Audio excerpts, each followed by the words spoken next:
ले जाए। हमारे देश में प्रधानमंत्री चुनना बहुत सोचनीय और बहुत ऊंची बात है। हमारे देश में प्रधानमंत्री नरेंद्र दामोदर दास मोदी जी ने 2014 में प्रधानमंत्री चुनाव के समय यह घोषणा किया था कि देश में भ्रष्टाचार को जड़ से खत्म करेंगे और न खाएंगे और न खाने देंगे। और जय श्री राम के नारे बहुत लगते थे। 2014 में मैंने भी अपने आराध्य देव, सुनिए मेरी बात, अपने आराध्य देव नरेंद्र मोदी को ही श्री राम मान बैठा और मैंने उनकी शपथ ली कि मैं न भ्रष्टाचार करूंगा और न भ्रष्टाचार करने दूंगा। और माननीय वर्ष 2014 में से अब तक मैं भ्रष्टाचार के खिलाफ कई लड़ाइयां लड़ता रहा। यही कारण है कि मैं अब तक भ्रष्टाचारियों का शिकार बनता रहा हूं।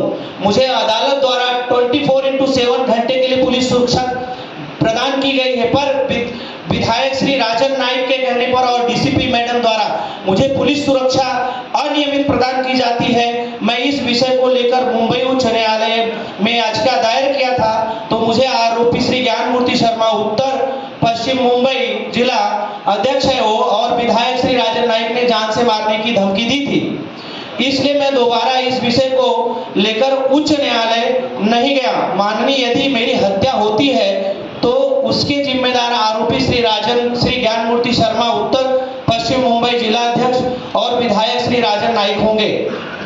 अब थोड़ा सा स्पष्ट कर दूं, ये जानना जरूरी है कि ज्ञानमूर्ति शर्मा है कौन। ज्ञानमूर्ति शर्मा एक नगर सेवक था और लॉयर था, इसलिए महानगर पालिका में एक लॉ कमेटी होती है, तो लॉ कमेटी का चेयरमैन था। और 2014 में ऑक्ट्राई का जमाना था, ऑक्ट्राई जाता था, ऑक्ट्राई में खूब करप्शन होता था और ऐसे ही लोग करते थे। तो हजारों गाड़ियां जाती थी और एक गाड़ी से 1 लाख रुपया महीना लेता था, मतलब 1 महीने का अरबों रुपया वो उठाता था। उसके ऊपर मैंने कार्रवाई करवाई और उसके कारण है ना वो खफा हो गया। तो कई सांसद मंत्री, अब मैं किसी का नाम इसलिए नहीं लूंगा क्योंकि सामने आया नहीं, जो सामने आया है, जो साबित हुआ है, मैं उसी का नाम लूंगा। ऐसे बहुत सारे भाजपा के नगर सेवक थे जो ऑक्ट्राई करप्शन में शामिल थे, लेकिन जो सच में पकड़ा गया है और उसके ऊपर कार्रवाई हुई है, मैं उसी का नाम लेता हूं। तो इसने करोड़ों रुपया कमाया है। अगर एक दुकान में, एक उदाहरण के लिए बोलता हूं कि आपके अगर यहाँ ये जैसे ये हॉल है, इस हॉल में समझो ये बंटी यहाँ अगर रोज का 10,000 रुपया कमा रहा है और कोई पड़ोसी आसपास वाला ऑब्जेक्शन ले उस पर कि नहीं, यहाँ बहुत भीड़ भाड़ होती है, गाड़ियां आती हैं, नॉइस होता है, तो इसको हम बंद करवाते हैं। अब उसकी रोजी रोटी यही है, तो अंत में क्या करेगा कि यार मैं इसको ही निपटा डालता हूँ। ये 3 लाख की बात हो रही, 10,000 कमाया तो 30 दिन का दिन, जो अरबों कमा रहा है वो तो किसी को भी निपटा सकता है। तो इसलिए मैं अगर आज के बाद मेरी हत्या होती है तो इसका 2 ही आरोपी है, एक राजन नाइक और ज्ञानमूर्ति शर्मा। बता देना आपको तो सही, सब मैंने प्राप्त की, पढ़ तो लेने दो, पहले पढ़ने ले दो ना। मैंने ऐसे लेटर 2023 में भी दिया था कि मुझे वहां से कोई केंद्रीय कार्यालय जो भाजपा का है दिल्ली से भी कोई हमको मतलब ऐसा सांत्वना नहीं दिया गया, ना तो कुछ सबसे विचार विमर्श किया गया, ना बुला के कोई सवाल जवाब किया गया। इसलिए मैं बोलता हूँ 2014 में लोग बोल रहे हैं कि पांडे जी पार्टी बदल लेंगे, पांडे जी गद्दार हो गए। 2014 में पार्टी के साथ कौन गद्दारी किया सभी को पता है, आप पत्रकारों को भी पता है, आप लोग बता देना। 2019 में पार्टी के साथ कौन गद्दारी किया था ये बात भी आप सबको पता है, आप ही लोग बता देना। 2024 में जनता के साथ गद्दारी किसने किया आप सबको पता है, बता देना। रोड बनेगा टैंकर नहीं हो, रोड बनेगा टैंकर नहीं रहेगा, हर घर नल रहेगा और जिसके ऊपर पानी नहीं जाता मोटर हम लगा देंगे, ठीक है। 2025 में कार्यकर्ताओं के साथ कौन गद्दारी किया ये भी आप सब जान रहे हैं। अब 2025-26 है तो 26 भी ले लो, क्योंकि 26 में चुनाव है। 2026 में महाराष्ट्र महानगर पालिका चुनाव में देशभक्त कार्यकर्ता हो, मैंने लिखा है कि जो देशभक्त कार्यकर्ता होगा वह मेरे जैसा हलफनामा किस चीज का, कोई भी अगर जाता है नगर सेवकी के लिए फॉर्म आता है, फॉर्म 26, उसके साथ एक हलफनामा देता है कि हमारी बीवी बच्चे ये प्रॉपर्टी, सब सारी डिटेल्स देते हैं। उसके अलावा मैंने एक हलफनामा दिया है क्योंकि हमारे चुनाव आयोग वाले दिल्ली में बोलते थे कि कोई झूठ बोल रहा है, सच बोल रहा है, मुझे लेटर नहीं चाहिए, मुझे हलफनामा बना के दो। तो इसलिए मैंने हलफनामा बना के दिया और ये मैं केंद्रीय कार्यालय भेज दिया हूँ कि अगर कोई निष्ठावान कार्यकर्ता है भारतीय जनता पार्टी का, सच में देशभक्त है, तो लिख के दे देवे कि जितनी भी योजनाएं, चाहे वो राज्य सरकार की आती हो या केंद्र सरकार की हो या महानगर पालिका से संबंध, 1 रुपए का अगर भ्रष्टाचार करता हूं तो ये मेरा त्याग पत्र है, तभी उसको वोट देना।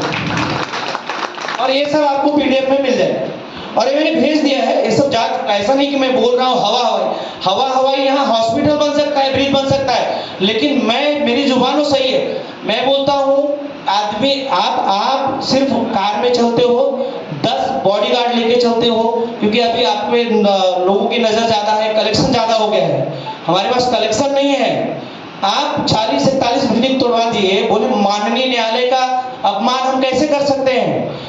इसी परिसर में, इसी जिला में मैं भी रहता हूँ, वसई विरार में। मुझे माननीय न्यायालय ने 24/7 का सिक्योरिटी दिया है, उसका अवमानना करके आप मुझे सिक्योरिटी तक नहीं देने देते हो। डीसीपी मैडम से मिलके, डीसीपी मैडम ने मुझे बोला था, राजन ने ही मुझे बोला था कि आप है ना 360 डिग्री का, पता है 360 आजकल कार में भी आने लग गया है, आपको ऊपर से नीचे तक दिख जाता, 360 डिग्री कैमरा लगा के चलो, मुझे कुछ भी हो सकता है यहाँ। तो ऐसे ऐसे लोग हैं, आप देख सकते हो मैं यहाँ हूँ, मेरे पास सिक्योरिटी नहीं है। अगर कोई मुजरिम कोर्ट में जाता है, अगर उसको पुलिस वाला बोलता है कि हिरासत में चाहिए, पूछताछ बाकी है, तो कोर्ट दे देता है। अगर 4 दिन का, 5 दिन का जो भी रिमांड देता है, तो क्या करता है फिर वो मुजरिम को छोड़ देता है, पकड़ता है, जी जान से पकड़ता है, गाड़ी में बिठाता है, लॉकअप में लाके डालता है, लॉकअप बंद होने पे ताला मारने के बावजूद बैठा रहता है। तो एक अगर किसी को सिक्योरिटी मिली है तो उसका भी फर्ज है कि वो किस दिशा में जा रहा है, कहाँ जा रहा है, उसकी निगरानी में होना चाहिए। मुझे पुलिस प्रोटेक्शन मिलते हुए भी मेरे ऊपर जानलेवा हमला हुआ था और ये लोगों ने ही करवाया था, और यहाँ ने यूपी में करवाया था। एफआईआर मुश्किल से हुई है, उसके बावजूद एफआईआर लगा दिया गया। एफआईआर मतलब आप लोगों को शायद वीडियो को जानते, एफआईआर में फाइनल रिपोर्ट लगा दिया अपनी तरफ से, जो कुछ भी था मैंने छानबीन की, जो मिला मिला, नहीं मिला नहीं मिला, मतलब अब उसके आगे कोर्ट देख ले। आप जाके जाके उधर जौनपुर यूपी में, अब आप लोग बोल रहे हैं कि राजन जी तो आपके बहुत अच्छे हैं, राजन जी के साथ 10 साल से घूम रहे हो। जी हाँ, मैं मात्र एक सिक्योरिटी गार्ड जैसा उनके पास था, क्योंकि भ्रष्टाचार से मुझे बहुत सख्त नफरत है। और आज जितनी संपत्ति उनके पास है, मैं बोलता हूँ, अभी मैंने न्यूज में देखा कि कोई बैंक है, उसमें कुछ घोटाला हुआ है, तो 11 जगह ईडी लगा दी गई है। 11 जगह ईडी का मतलब 11 टीम गई है। मैं बोलता हूँ एक टीम इधर राजन जी क्या भी भेज दो, यहाँ भी भेजना चाहिए। अब आप बोलोगे ऐसा क्यों बोल रहे हो, 1 साल से वो आए हैं, जितनी बड़ी बड़ी माताएं बहनें। यहाँ एक हमारे मित्र सचिन दीक्षित हैं, सचिन दीक्षित है क्या, सचिन दीक्षित, पत्रकार सचिन दीक्षित,